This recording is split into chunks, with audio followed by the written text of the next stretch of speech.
Hello everyone, cheers for returning. So as you can see, we got one finished bright orange Nissan R34 Nismo, the Tamiya kit. It's done, gone together really well. I think the personally I think the Super Livery actually works quite well on there. Gives it something different. There's loads of the Tamiya kits online, the R34 kits online, all look really nice, and thought I'd do something different. So I blame Kit Builder Chris for this one. It's been twisting my arm for a while to build a Skyline. So I'm not a big lover of them, but I thought I'd do something different. So or something different to it. So yeah, this is what we've done. So decals, they come from Decal Shop. Went down okay. They're a little bit thicker than normal. So body was painted up in the orange pearl from fire scale, 2K over the top. I haven't polished this, I've just left it as is, minus me grubby fingerprints. It's gone down nicely. There's a couple of little dust marks in it, but it's really sort of popped the colour.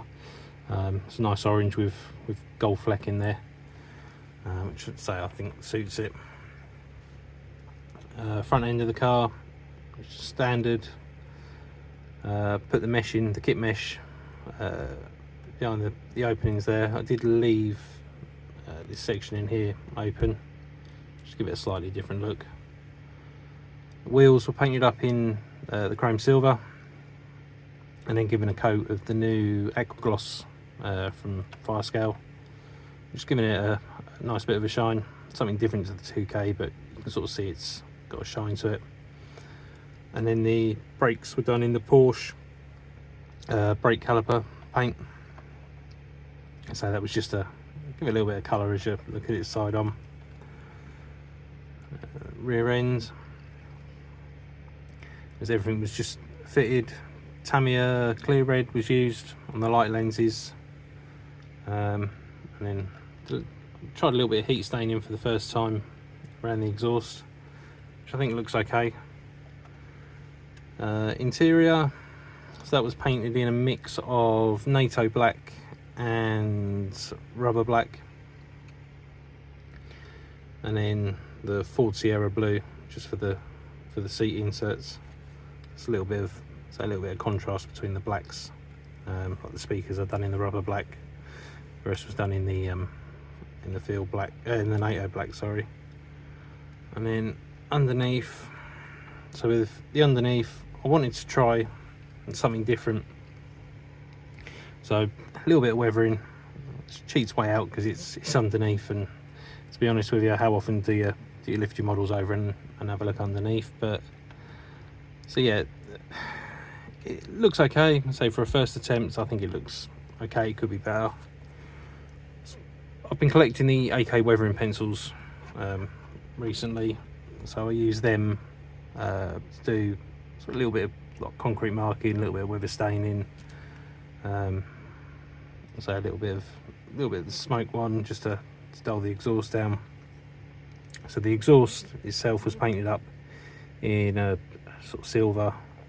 The gallery markers, we used them sort of 2 boxes, and then I used clear blue, red and yellow to do the heat staining on the exhaust. I did go a little bit heavy. It looks more sort of purple than it should.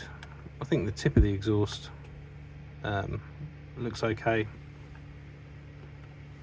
So when you sort of look side on it, it looks all right.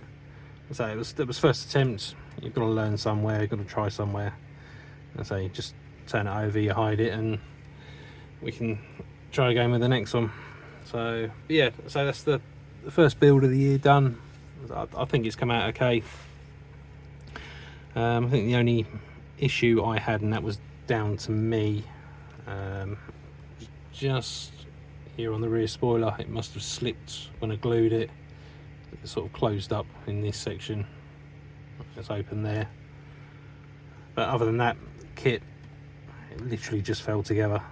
It's one of them sort of shake and bake kits that Tamiya do. So yeah, no, it's yeah, all done. It may get a little bit of a polish later on down the line, but yeah, this one will go in and sit in the box, and we'll crack on with the next one. So if you want to stick around afterwards, there'll be a couple of sort of finished photos and one of it on a little turntable. But yeah, thank you very much for following this one along, and I look forward to seeing you and hearing your comments on the next one. Thank you again, and goodbye.